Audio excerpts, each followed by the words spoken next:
সম্মানিত দর্শক, আমন্ত্রণ সংবাদপত্রে বাংলাদেশ অনুষ্ঠানে। আমি তারিকুল ইসলাম মাসুম আছি আপনাদের সঙ্গে। যে যেখান থেকে যুক্ত হয়েছেন শুভেচ্ছা সবাইকে, ভালো আছেন সে প্রত্যাশা রেখে শুরু করছি আজকের অনুষ্ঠান। আজ আমাদের সাথে স্টুডিওতে আলোচনার জন্য উপস্থিত আছেন প্রথম আলোর বিশেষ প্রতিনিধি এবং কূটনৈতিক প্রতিবেদক রাহিদ এজাজ। আপনাকে স্বাগত। ধন্যবাদ। কেমন আছেন? আছি। শুভ সকাল। শুভ সকাল। পত্রিকাগুলোর শিরোনাম একটু দেখে আসি। প্রথম আলো, ইসরায়েলি আক্রমণের মুখে ফ্লোটিলাও, গাজার বাসিন্দাদের নতুন করে হুমকি, হত্যাযজ্ঞ চলছেই। মনোযোগ, জুলাই সনদে আছে নির্বাচনী ঐক্যের চিন্তাও, 9টি দলের উদ্যোগ। খাগড়াছড়িতে সহিংসতা, 4 দিন পর পুলিশের 3 মামলা, আসামি সহস্রাধিক। ভাষা সংগ্রামী আহমদ রফিক আর নেই।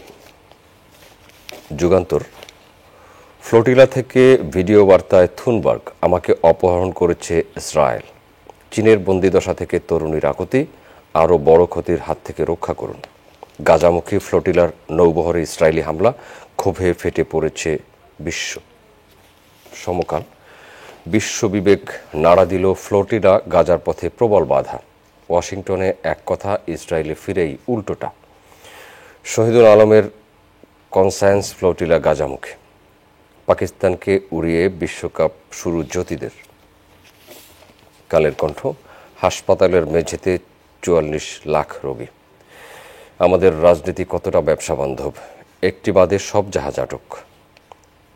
সবজির তাপে ক্রেতার নাভিশ্বাস।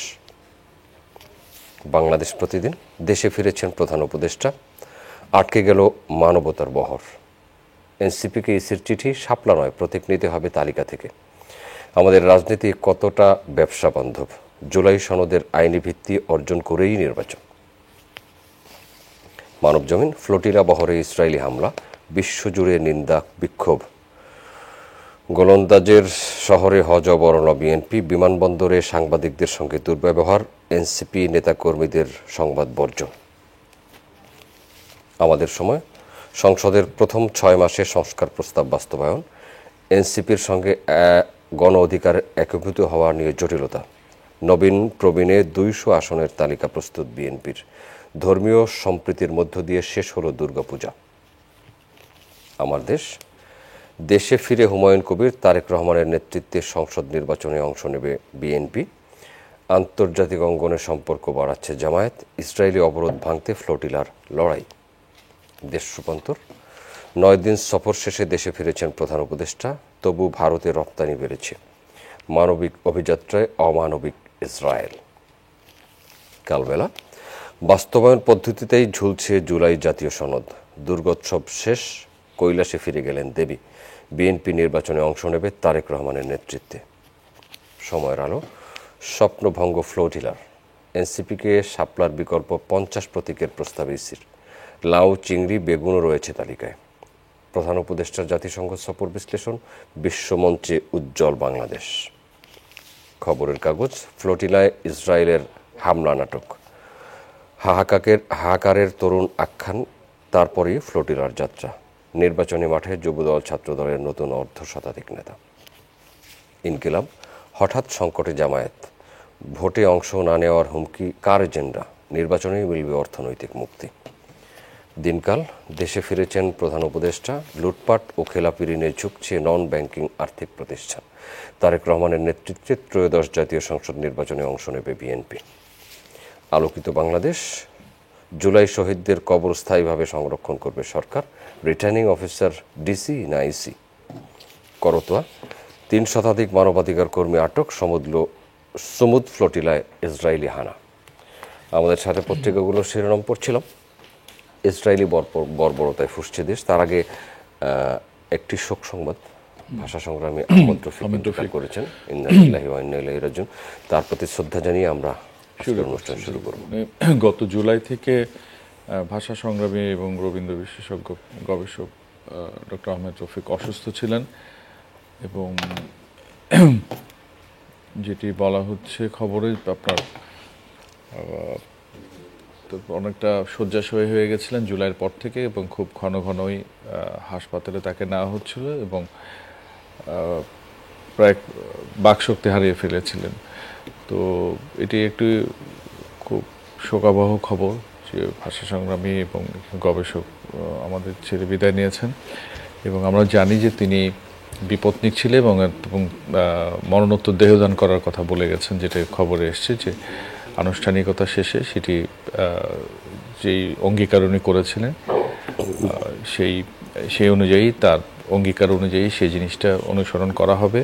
এবং রবীন্দ্র বিশেষজ্ঞ হিসেবে খ্যাতমান দুই বাংলায় ডক্টর রফিক 2100 পদক, বাংলা একাডেমির পদক সহ বিভিন্ন পদকে ভূষিত হয়েছিলেন।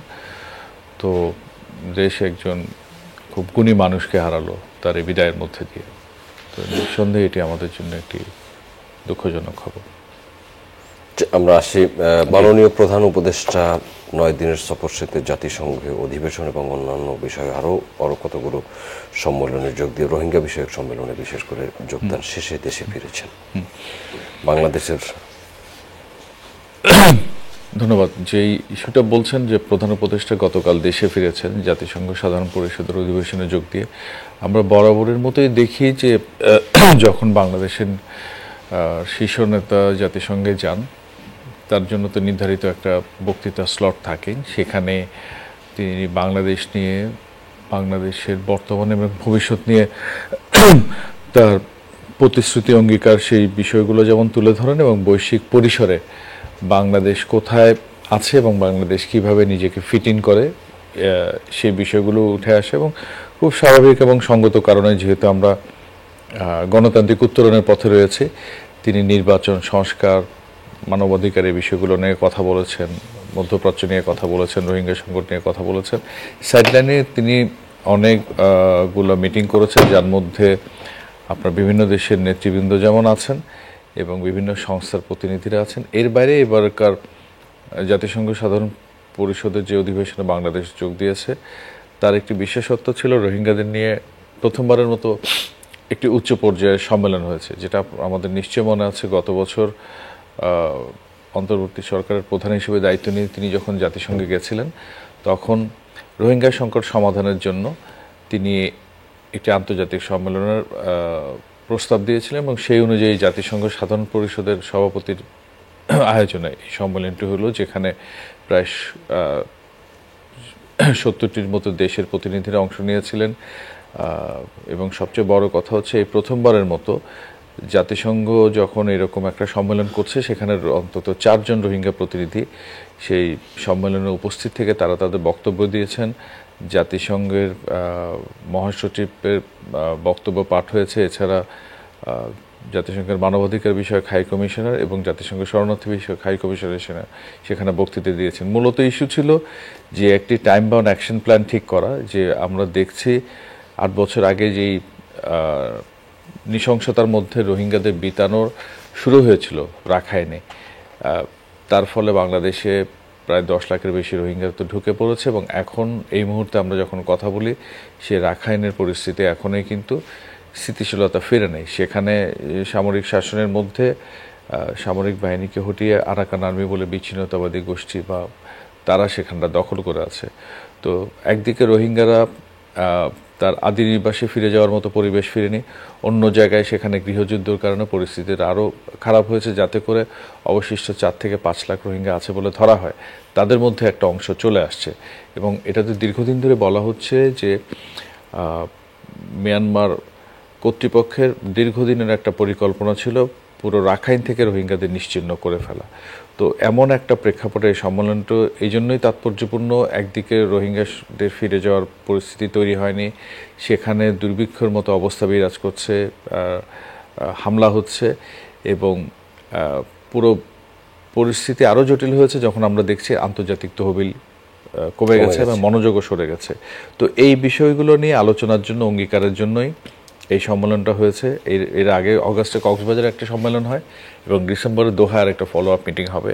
তো এই সম্মেলনের পরপরে যেটা দেখা গেছে, আপনার মাননীয় প্রধান উপদেষ্টা তার বক্তৃতা দুটো বিষয় বলেছেন। আন্তর্জাতিক চাপ, সেটা মিয়ানমারের সেনাবাহিনী, এবং পাশাপাশি খুব স্পষ্ট করে উনি আরাকান আর্মিকে উপর চাপ প্রয়োগ করার কথা বলছিলেন। একটু আগে আমি যেটা বললাম, মিয়ানমার আর্মির জায়গায় আরাকান আর্মি সেখানে দখল করে ফেললো, তারাও কিন্তু রোহিঙ্গাদের উপর নিপীড়ন চালায়নি। তো মোটা দাগে আমি বলবো যে জিনিসটা মনোযোগ হারিয়ে ফেলেছিল সেখানটা কিছুটা ফিরে আনার জন্য এই সম্মেলনটা একটা ইতিবাচক পদক্ষেপ। এখন দেখতে হবে অঙ্গীকার অনুযায়ী সামনে তাদের জন্য তহবিলের যোগান কতটা আসছে, রাজনৈতিক যে সমর্থন বা অঙ্গীকারের কথা বলা হচ্ছে সেটি যদি বাস্তবে রূপ নেয় তাহলে আশা করব যে রোহিঙ্গাদের সমস্যা সমাধানের জন্য 8 বছর আগে যেভাবে বলা হচ্ছিল সেই জায়গায় ফেরার পথে আমরা আবার চলতে শুরু করেছিলাম। গাজা জি, ফ্লোটিলা একটা বহর যাচ্ছিল গাজায় ত্রাণ সামগ্রী নিয়ে, তাদেরকে যেতে দেওয়া হয়। আপনি যে কাগজগুলো আজকে শিরোনাম পড়ছিলেন তার মধ্যে মোটা দাগে আমি বলবো প্রায় সবগুলো কাগজেই, অধিকাংশ কাগজেই, সবগুলো নয়, অধিকাংশ কাগজেই কিন্তু এই যে ফ্লোটিলাকে আটকে দেওয়া, সমুদ ফ্লোটিলাকে আটকে দেওয়াটাই মূল বা প্রধান খবর। এবং সারা বিশ্বের যদি আমরা ব্রাউজ করি, সকালবেলা যখন এই অনুষ্ঠানের আগে ব্রাউজ করে আসছিলাম, তাতে এটি এখন পর্যন্ত বড় খবর। কারণ দেখুন, অগস্টের, আমি যদি ভুল করি, অগস্টের শেষ দিক থেকে সমুদ ফ্লোটিলা যাত্রা শুরু করে এবং এটা যাত্রা শুরুর উদ্দেশ্য হচ্ছে গাজায় মানবিক সহায়তা পৌঁছানোর পাশাপাশি যে সমুদ ফ্লোটিলার মধ্য দিয়ে বিশ্বে আমরা সাম্প্রতিক যে মাসখানেকের মধ্যে দিয়ে যেটা দেখছি যে একদিকে হলো যদি বলি যে নিরাপত্তা পরিষদের 5টি স্থায়ী রাষ্ট্রের মধ্যে যুক্তরাষ্ট্র ছাড়া সবাই কিন্তু প্যালেস্টাইনের স্বীকৃতি দিয়েছে। তো এটা অনেককেই একটু ধাক্কা দিল, মানে ইউএন জেনারেল অ্যাসেম্বলির খুব কাছাকাছি সময়, যে এমন কি হলো যে যুক্তরাষ্ট্রের সবগুলো মিত্র কিন্তু সরে গিয়ে এখন প্যালেস্টাইনের পক্ষে আছে। এদিকে একদিকে সমুদ ফ্লোটিলা যাচ্ছিল। আমরা এটা জানি যে 23 সালের অক্টোবর থেকে যেই গাজায় ইসরায়েলি নৃশংসতা শুরু হয়েছে তাতে এর মধ্যে 66,000-এর বেশি মানুষ নির্বিচারে প্রাণ দিয়েছে। এবং শুধু তাই নয়, সেখানে কোনো ত্রাণবহরও পৌঁছাতে দেওয়া হচ্ছে না। জাতিসংঘের ত্রাণকর্মীদের উপর হামলা হয়েছে, তাদের হত্যা করা হয়েছে, সাংবাদিকদের হত্যা করা হয়েছে। এবং সামগ্রিকভাবে যদি বলি যে এই ক্ষুধা বা এই যে খাদ্য, ওষুধ সহ মানবিক সহায়তা সংকট, এগুলোকে এক ধরনের অস্ত্র হিসেবে ব্যবহার করছে ইসরায়েলি বাহিনী। তো সেই জায়গাতে আপনার অগাস্টের শেষেই গ্লোবাল সমুদ ফ্লোটিলা যাত্রা শুরু করেছিল এবং তাদের উদ্দেশ্য ছিল ওষুধ, খাবার ইত্যাদি নিয়ে সেই গাজায় ঢোকা এবং গাজায় গিয়ে বৈশ্বিকভাবে যে তার সমর্থন সেটির প্রতি সংহতি জানানো। কিন্তু খুব ইন্টারেস্টিং জিনিস হচ্ছে, আমরা সোমবারে যখন দেখি হোয়াইট হাউসে বেঞ্জামিন নেতানিয়াহুকে নিয়ে যখন ডোনাল্ড ট্রাম্প এই শান্তির জন্য যে 20 দফা ঘোষণা করলেন, তার মধ্যেই কিন্তু এই ফ্লোটিলা যখন যাত্রা শুরু করে, অর্থাৎ ক্লোজার টুয়ার্ডস গাজা, তখন ইন্টারন্যাশনাল টেরিটরিতে এই হামলাটা হলো। এবং সকালের খবর অনুযায়ী আমি যদি ভুল না করি, পোল্যান্ডের একটা ফ্র্যাগ ক্যারিয়ার দ্য মেরিনেট, যেখানে 6 জন বোধহয় আরোহী আছেন, সেই নৌযানটি ছাড়া মোটামুটি সবগুলোকে তারা আটকে দিয়েছে। এবং এর আগে তো এই সপ্তাহের গোড়াতে খবর ছিল যে ড্রোন সহ নানানভাবে তারা হামলা চালাচ্ছিল। এবং সবচেয়ে বড় যে কথাটা আমি বলছিলাম যে ইন্টারন্যাশনাল ওয়াটারে, এখানে এটা তো তার ইসরায়েলের অধিকৃত এলাকা না, সীমায় না। তো তার মানে হচ্ছে, আমরা যখন বলছি 193 দেশের মধ্যে 155টা দেশ স্বীকৃতি দিয়ে দিচ্ছে, যুক্তরাষ্ট্র ছাড়া ওরকম বড় কোনো শক্তি নেই, তারপরেও কিন্তু সে সারা বিশ্বকে বুড়ো আঙ্গুল দেখিয়ে ইসরায়েল কিন্তু যথারীতি তার নৃশংসতা চালাচ্ছে। রোজ আমরা, আজকে সকালের আপডেটটা আমার কাছে নেই, প্রতিদিনই কিন্তু মানুষ সেখানে খুন হচ্ছে। তো এই অবস্থার মধ্যে আমরা যখন মধ্যপ্রাচ্যে শান্তির কথা বলি এবং শান্তি প্রস্তাবের কথা বলছি, বিশেষ করে ফ্লোটিলায় যে ঘটনাটা ঘটল সর্বশেষ, তাতে করে এটা পরিষ্কার যে খুব সহসাই এই সংকটের কোনো সমাধানের আলো আমরা দেখছি না। ইভেন কালকের একটা বিশ্লেষণ পড়ছিলাম, সোমবারেই ট্রাম্পের 20 দফা ঘোষণা হলো, কিন্তু সে এর মধ্যেই আপনার গাজায় ফিরে নেতানিয়াহু কিন্তু ঠিক আগের অবস্থানে, যে মধ্যপ্রাচ্য শান্তি নিয়ে যে কথাগুলো বলছিলেন সেখান থেকে তিনি সরে যাচ্ছেন বলে বলা হচ্ছে। তো এমন একটা অবস্থায় মধ্যপ্রাচ্য সংকট নিয়ে সাম্প্রতিক সময়ে আমাদের মধ্যে যে কিছুটা আশাবাদের সঞ্চার হয়েছিল, বিশেষ করে বিশ্বজুড়ে যে সমর্থন, সেই জায়গাতে আরেকটা এক ধরনের হতাশা বা নৈরাশ্যের একটা চরম ছবি আমরা দেখছি ফ্লোটিলায় সে যেভাবে হামলাটা করেছে ইসরায়েলি বাহিনী। খাগড়াছড়ি উত্তপ্ত ছিল, এখন কিছুটা শান্ত হয়েছে। হ্যাঁ, গত কিছুদিন ধরে খাগড়াছড়ি বেশ শুধু উত্তপ্ত না, বেশ উত্তপ্ত ছিল এবং হঠাৎ করে মনে হয়েছিল দেশ বিদেশের সব খবরের চাইতেই খাগড়াছড়ির পরিস্থিতিটা হঠাৎ করে খুব অবনতি ঘটছিল। বিশেষ করে আমরা যখন দেখি সাম্প্রতিক সময় গত এক বছরে বিচ্ছিন্ন কিছু ঘটনা ঘটেছে, তো সেই জায়গাতে হঠাৎ করে খাগড়াছড়ি কিন্তু খুব বিস্ফোরণমুখ পরিস্থিতি হয়ে পড়েছিল। আপনার আমার নিশ্চয় মনে থাকার কথা, গত বছরের রাজনৈতিক পট পরিবর্তনের পর সংখ্যালঘু নির্যাতন বা ইত্যাদি ধরে টরে বেশ পাশের দেশে প্রচুর বিক্ষিপ্ত কিছু ঘটনা ঘটলেও পাশের দেশ থেকে প্রচুর ডিসইনফরমেশন এবং মিসইনফরমেশন ক্যাম্পেইন ছিল। তো সেই জায়গাতে আমরা কিন্তু পুজোটা দেখলাম নির্বিঘ্নে হয়েছে এবং এবারের পুজো যদি আমরা বলি, মণ্ডপের সংখ্যা কিন্তু গত বছরের চেয়ে বেশ সংখ্যাতাত্ত্বিক দিক থেকে অনেক বেশি এবং মোটামুটি শান্তিপূর্ণভাবে যখন সব কিছু চলছিল, হঠাৎ করে যদি খাগড়াছড়ি বাদ দিই, more or less law and order সিচুয়েশনটা কিছুটা ভালো ছিল। তো সেই জায়গাতে হঠাৎ করে খাগড়াছড়ির পরিস্থিতিটা বেশ উত্তপ্ত হয়েছিল। 144 ধারা ভেঙে সেখানে অবরোধ দেওয়া হয়েছিল। ইভেন 3 জন মানুষের মৃত্যু, আপনার এই যে মৃত্যুর যে ঘটনা, এই পরম্পরা আইন শৃঙ্খলা চরম অবনতি ঘটলো। উপদেষ্টা নিজেও, উপদেষ্টা বলতে পার্বত্য চট্টগ্রাম বিষয়ক উপদেষ্টা, তিনি নিজেও একটু বিস্ময় এবং হতাশা প্রকাশ করেছিলেন। তো এর পরে আমি বলবো যে ভালো দিক যেটা হঠাৎ করে খুব অবনতির দিকে যাচ্ছিল, কিন্তু সুখের বিষয় হচ্ছে যে পরিস্থিতিটা আপাতত শান্ত হয়ে এসছে সেখানে। নির্বাচনী প্রস্তুতি, জুলাই সনদ। হ্যাঁ, নির্বাচন প্রস্তুতি নিয়ে গত 2-1 দিনে কিন্তু তুলনামূলকভাবে, এবং আমি যদি কাগজগুলোর দিকে তাকাই, সেই কাগজেও কিন্তু খবর অন্যান্য দিনের তুলনায় কম। যদি আমরা জানি পিআর পদ্ধতি, জুলাই সনদ এই জায়গাতে আছে। এছাড়া আমি যদি ভুল না করি, আপনি একটি নিশ্চয়ই প্রতীক নিয়ে খবর, যে এনসিপিকে কোন প্রতীক দেওয়া হবে সেটা, আবার জুলাই সনদ, পিআর পদ্ধতি, এগুলো নিয়ে ইসলামী বেশ কয়েকটি দল এনসিপি তাদের যুগপৎ আন্দোলনের কথা বলা হচ্ছে।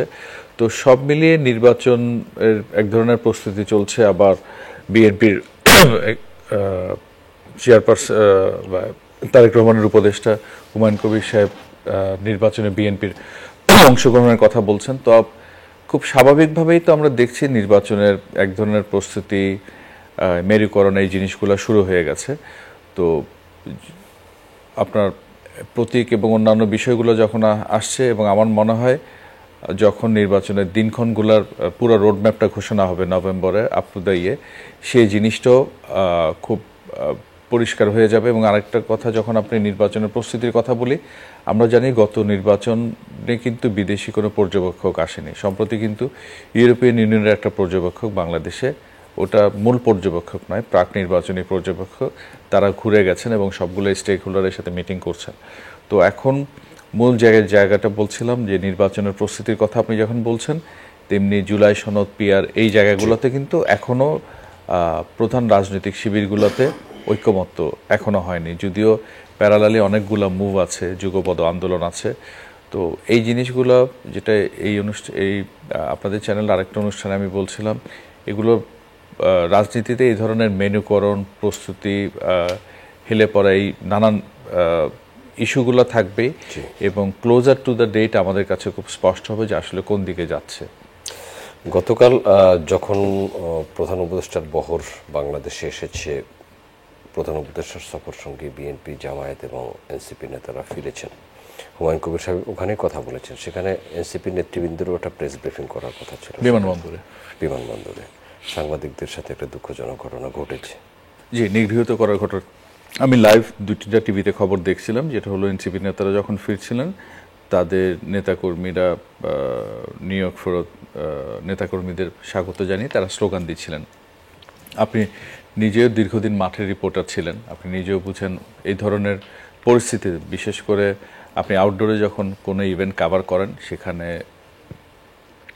গাড়ির হর্ন, লোকজনের কথাবার্তা, ওটাতেই যথেষ্ট সমস্যা হয়, বিশেষ করে আপনারা যারা টিভি মিডিয়াতে কাজ করেন। তো সেখানে যখন হল্লা চিল্লা, স্লোগান, এই জিনিসগুলো তো কাজের ক্ষেত্রে বিরাট একটা বাধা বটেই, এবং সময়টাও একটা বিষয়। তো কালকে যেটা দেখছিলাম লাইভ টিভিতে বলা হচ্ছিল, যখন এনসিপি নেতারা কথা বলছিলেন, তখন তাদের সমর্থকরা, অন্যান্য সহযোদ্ধারা স্লোগান দিচ্ছিলেন। তো সেই স্লোগান যাতে পরে দেওয়া হয়, তারা যাতে ওই সময় হুমায়ুন কবির যখন সাহেবের বাইট নিচ্ছেন সাক্ষাৎকারটা যেন শেষ হয়, এরপরে যেন এই তাদের ধরনের সাথে হয়। কথা বলা যায়। তো ওই সময় দেখা গেছে যে এইটা কেন বলা হলো, তাতে সাংবাদিককে নিগৃহীত করা হলো। তো আমরা পরিবর্তনের কথা বলছি, যে ফেসিবাদের বিরুদ্ধে অনেক অভিযোগের একটা অভিযোগ ছিল মত প্রকাশের স্বাধীনতা এবং স্বাধীনভাবে কাজ করতে দেওয়া।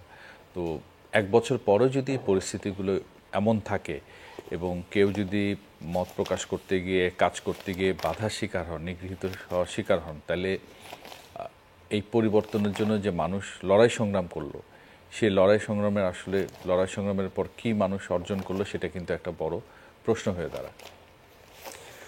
এনসিপিকে 50 প্রতীকের মধ্য থেকে প্রতীক বাছাই করে নেওয়ার জন্য বলা হয়েছে ইসির পক্ষ থেকে।